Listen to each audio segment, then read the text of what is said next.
The sweep is another feature available for creating and removing material in SOLIDWORKS. Generally, the sweep is used to create geometry that is more complex than that which can be created with extrude and revolved features. The main difference between the sweep and the previous features we've seen is that it requires two separate sketches. One sketch is used to define a profile, and the second is used to define a path. Additional sketches can also be used as guide curves for a sweep. However, this topic is beyond the scope of this course. Here we will focus on creating a simple sweep. Notice that when I create a new part, the sweep icon is not available in the command manager. It's grayed out. Knowing that I need two sketches before I can create a sweep, what's the best option to proceed? The shape I would like to create is a bent tube.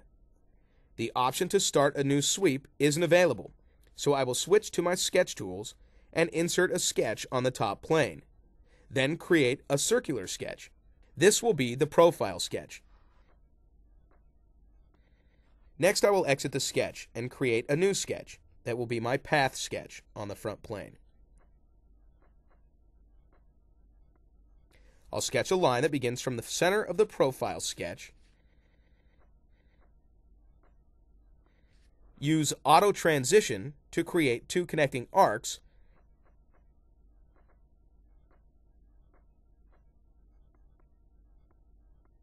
And complete with a straight line segment. Then exit the sketch. Now when I switch to the feature tools, the sweep feature is available. I can use the icon or use the drop-down menu instead to launch the sweep feature. As with other features, the Property Manager shows the various settings and options for the sweep. These first two settings are the most important.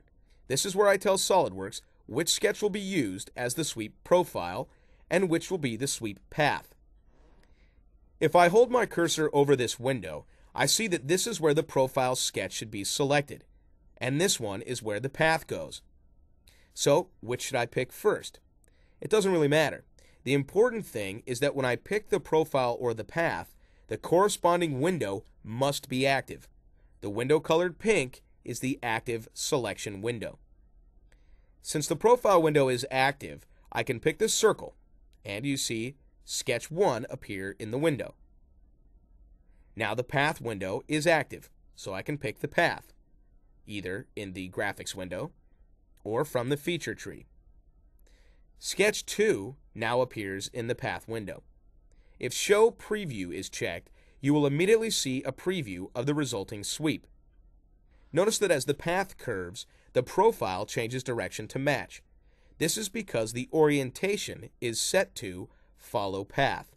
If I change the orientation to Keep Normal Constant, you will see that the profile does not change direction. This results in thinner geometry through the curve. To complete the sweep, I just click on the green check, and it's done. Oftentimes, the sweep is used to model tubing. When that is the case, the thin feature option can be very helpful. I'll delete this sweep to get back to my original sketches and create a thin feature sweep instead. I'll take the same steps as I did before, except I'll enable the thin feature option down here. The settings for the thin feature are the same as those we saw when creating an extrude. I can set the wall thickness and the direction of the material, either inside or outside the sweep profile, and click the check to complete the sweep.